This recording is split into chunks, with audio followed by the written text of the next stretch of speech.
Going to talk now about joint ventures and alliances. They too have governance structures. And it may be the way you choose to grow your business. You can get into a joint venture for 100 different reasons, the most common being geographical expansion or new product expansion or integrating a supply line. There are 100 different reasons. It's the fastest growing form of business combination in the world. I think last year there were something like 12,000 new ones, and today, according to those who track these matters, amongst major corporations, they've identified about 180,000 joint ventures. So it's a huge arena to get into. And if you get into it, you will have an agreement with your partner as to a whole pile of things, including the governance structure. Now, what we've found in the last decade by studying hundreds of these structures is that typically the board is made up of executives of the two companies coming together. Their careers, therefore, are dependent upon the parent, not the success of the joint venture. That's one problem. Number two, they tend to stick around on average, and this is a statistical fact, for about 2 years.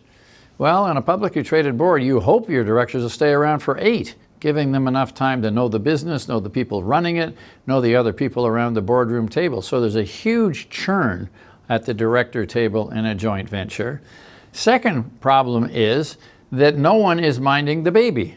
So if the joint venture is regarded as a new entity, and I'm on the board for company A, my future and my career is behind me. It's in the company. It's not looking forward into the JV at all. So an idea here would be to build into any joint venture, besides the hundreds of pages of legal agreements that you'll be bound into that define a lot of important stuff.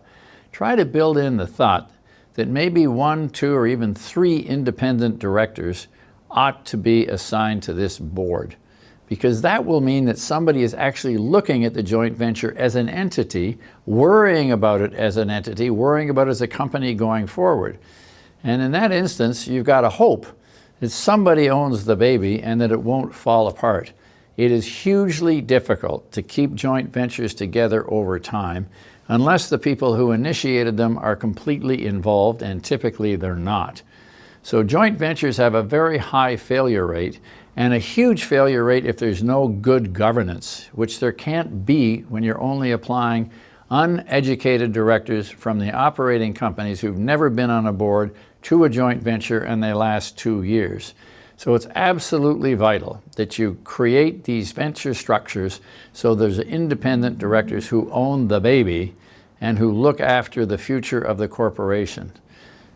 So that's about all I have to say about JVs. If you're getting into them, just take a step back. It's like a golf shot. Take a deep breath, figure out where you got to go, and then take your swing.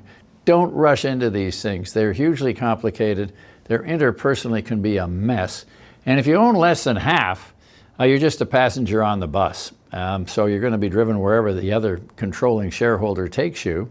And if you're in a different cultural milieu, then you're going to be in very deep challenges, because culturally people approach problems hugely differently. If you take an oil company that's running itself according to a kick-ass and take names cultural tradition, and you stick it on a board of a Japanese company that you happen to be in a joint venture with, you're going to be sadly disappointed. Being a member of that board in Japan is like being an improvised explosive device. Japanese boards never discuss problems. That always happens over the 4th sake drink at 9 o'clock at night in the pub. And so putting a hard-assed manager in place as a director of, say, a Japanese company is a recipe for disaster. So cultural variations are huge in this kind of thing. And also, you've got to worry about the management teams that you're assigning to these projects. Take care. If you're going into a joint venture, they can offer you tremendous leverage, but they're also very difficult to manage and to govern. And if you're going to do it, commit yourself to a certain percentage of your time as a CEO, founder, entrepreneur, president, to investing that time in making sure that joint venture is going ahead. Do not delegate it too far down or you'll lose it.